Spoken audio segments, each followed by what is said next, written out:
면접관을 사로잡는 방법. 오늘 면접관의 입장에서 확실하게 알려드립니다. 안녕하세요. 카이스트 마미손입니다. 오늘은 입시 면접을 잘 보는 방법을 설명드리고자 합니다.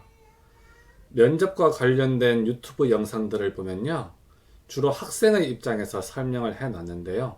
사실 그 학생을 뽑는 사람은 면접관들이잖아요. 다른 영상들은 면접관의 마음을 정확하게 잘 모르는 것 같더라고요.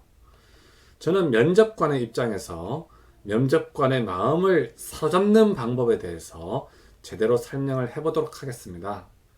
그리고 오늘 영상에서는 대학 입시 면접에 대해서 초점을 맞춰서 말씀드릴 텐데요. 취업 면접을 준비하시는 분들에게도 아마 큰 도움이 될 겁니다. 그럼 카이스트 마미손이 이야기하는 면접관을 사로잡는 방법 드디어 시작합니다. 두구두구두구두구두구두구두구두구두구 둥.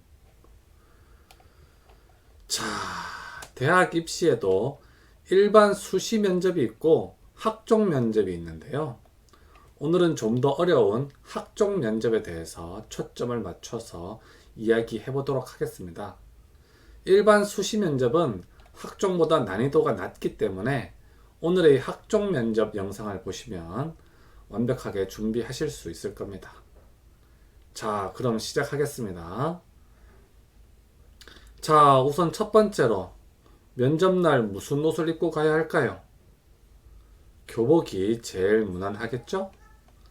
사복을 입어도 되지만 가능하면 단정한 스타일로 옷을 입는 게 좋습니다. 찢어진 청바지나 노출이 심한 옷은 입지 않는 게 좋겠죠. 어떤 여학생들은 화장을 하는 경우도 있는데요.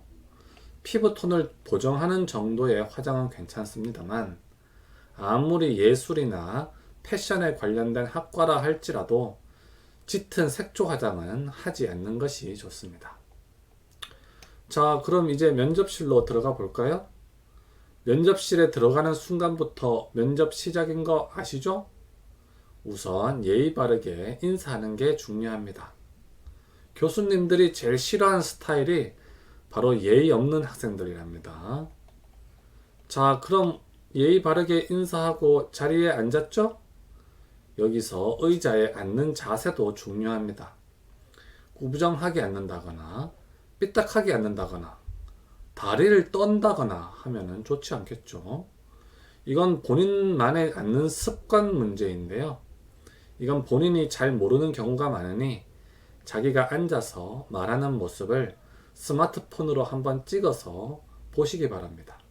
그럼 자신의 문제를 금방 알 수 있습니다. 그리고 시선 처리도 중요하겠죠? 면접관을 보지 않고 다른 곳을 본다면 좋진 않겠죠. 자, 그리고 면접의 첫 번째 질문은 주로 뭐가 나올까요? 첫 질문은 거의 자기소개를 해보라고 합니다.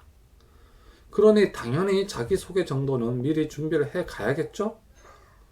자기소개도 제대로 준비를 안 해온 학생들이 있는데요. 이런 학생은 탈락이라고 보시면 됩니다. 혹시 영어가 유창하다면 제가 영어로 자기소개를 준비해 왔는데 영어로 해도 되겠습니까? 라고 물어본 뒤에 면접관이 허락하면 영어로 하기 바랍니다. 당연히 영어가 유창하다면 더 유리하겠죠? 그런데 영어로 해도 되겠습니까? 라고 물어보지도 않고 영어로 이야기하는 것은 싸가지 없어 보일 수 있으니 면접관에게 꼭 물어본 뒤에 영어로 말하기 바랍니다. 자, 그리고 두 번째 질문은 뭐가 나올까요? 주로 우리 학과에 왜 지원했냐고 물어봅니다. 그런데 이렇게 대답하는 학생들이 있어요. 성적에 맞춰 지원했는데요. 이러면 떨어지는 거겠죠. 따라서 지망하는 학교와 학과에 왜 지원했는지에 대한 대답은 미리 준비해 가야 됩니다. 특히 생기부에 적혀 있는 진로 희망과 다른 학과에 지원했다면 더더욱 왜 이 학과에 지원했는지를 그럴듯하게 잘 준비해 가야 됩니다. 만약 이 학교와 학과가 너무 마음에 들어서 왔고 교수님들도 너무 훌륭하신 것 같아서 지원했다고 하면은 점수 왕창 받는 거겠죠? 게다가 미리 학과 홈페이지에서 교수님의 명단과 사진을 본 다음에 면접관으로 오신 교수님의 이름을 맞춘다! 그러면 완전 대박이겠죠? 이러면 아직 면접 끝나진 않았지만 99% 합격이라고 보시면 됩니다.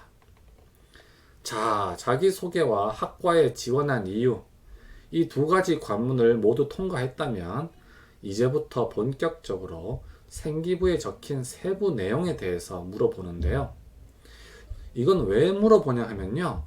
생기부에 적힌 내용을 입학사정관들이 100% 믿지 못하기 때문에 물어보는 거예요. 간혹 그런 학생들이 있잖아요. 부모님이 아는 기관에다가 부탁해서 봉사활동을 하지도 않아 놓고서는 가짜로 봉사활동을 기록한 학생도 있잖아요. 또는 책을 읽지도 않아 놓고서는 독서활동에 책을 읽었다고 적어 놓고, 또는 동아리 활동을 제대로 하지도 않아 놓고서는 이름만 올리는 경우도 있잖아요. 그런 거 입학사정관들도 다 압니다. 그래서 면접관들이요, 학종 면접 때에는 생기부에 적혀있는 세부 내용에 대해서 디테일하게 꼬치꼬치 물어봅니다. 그런데 여기서 제대로 대답을 못 하잖아요? 그러면 그 학생의 생기부를 더 이상 믿을 수 없겠죠? 그러면 떨어지는 겁니다. 그래서 자기 생기부에 적혀있는 내용을 빠삭하게 파악해서 가야 됩니다. 혹시 독서 활동에 적혀있는 책을 읽은 지가 오래돼서 잘 기억이 안 난다면 대충이라도 다시 한번 훑어서 내용을 대충이라도 파악을 해 놓아야 됩니다. 자, 그리고 예전에는 면접 때 전공 관련 지식도 물어보곤 했었는데요. 요즘엔 교육부에서 그런 걸 좋아하질 않아서요. 요즘은 전공 관련 지식은 잘 물어보지 않고요. 주로 인성에 관련된 질문만 합니다. 인성에 관련된 질문이 나온다면 어떻게 대답해야 되느냐? 너무 극단적인 대답만 피하면 됩니다. 자, 그리고 말할 때 말투도 중요합니다. 말끝을 흐린다든지, 냉소적인 말투를 한다든지, 예의가 없어 보이는 말투는 하지 말아야 되겠죠? 그리고 혹시나 면접관들이 나중에 시간이 남아서 학생에게 하고 싶은 얘기 있으면 마지막으로 한번 해보세요 라고 얘기할 수도 있어요. 그럼 그때에 자신의 장점을 잘 설명할 수 있도록 준비해 가는 것도 좋습니다. 만약에 면접관들이 마지막에 그렇게 물어보지 않을 수도 있겠죠?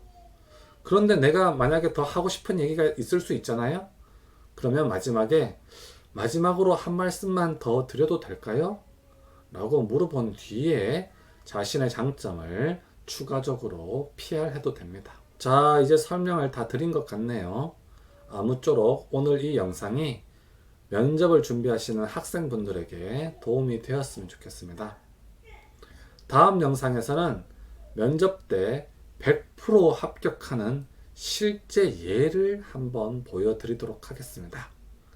그럼 다음 시간까지 안녕!